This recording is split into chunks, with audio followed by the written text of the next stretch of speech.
Ramos knocked Zahabi cold with a perfectly timed spinning elbow in the third round.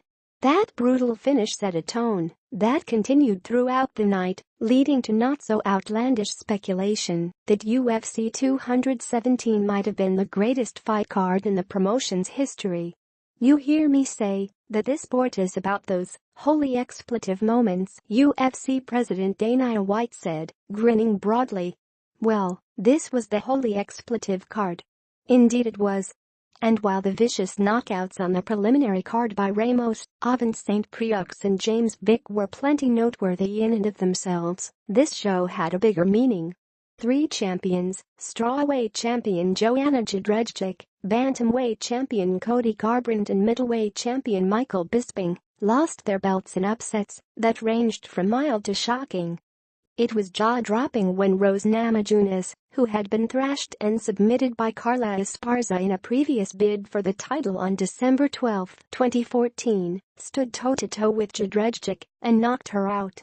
Namajunas, who was taunted relentlessly by Jędrzejczyk throughout the promotion, dropped the Polish champion early in the first round with a right hand, but Jędrzejczyk survived. It was only momentary though, as Namajunas caught her with a left hook that put her down a second time.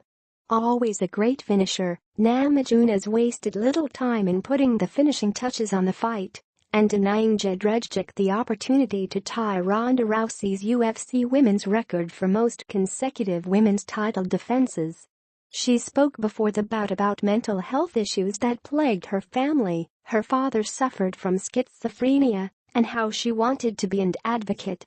The win was significant for her, given that she defeated an opponent some were starting to suggest was the best female fighter in the UFC's history. But she took it very much in stride, knowing her journey to the top was filled with bad days and scary nights. Jędrzejczyk taunted her before the fight mercilessly, and Namajunas barely responded. At the weigh-in, when Jędrzejczyk got in her face and shouted and called herself the Bucciman, Namajunas placidly recited the Lord's Prayer. "I had nightmares and dreams and old memories haunting me," Namajunas said. She stared them down and told a powerful story in the biggest professional moment of her life.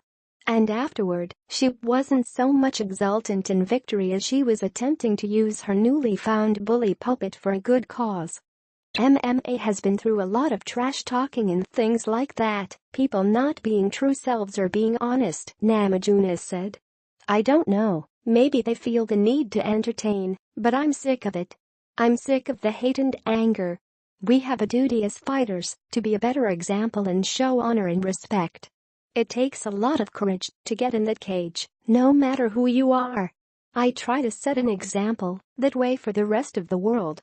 There is so much negativity. Everywhere you look, it's negative. I'm trying to be that positive light as much as possible. I'm not perfect either, but we need to figure out a way to make the world a better place."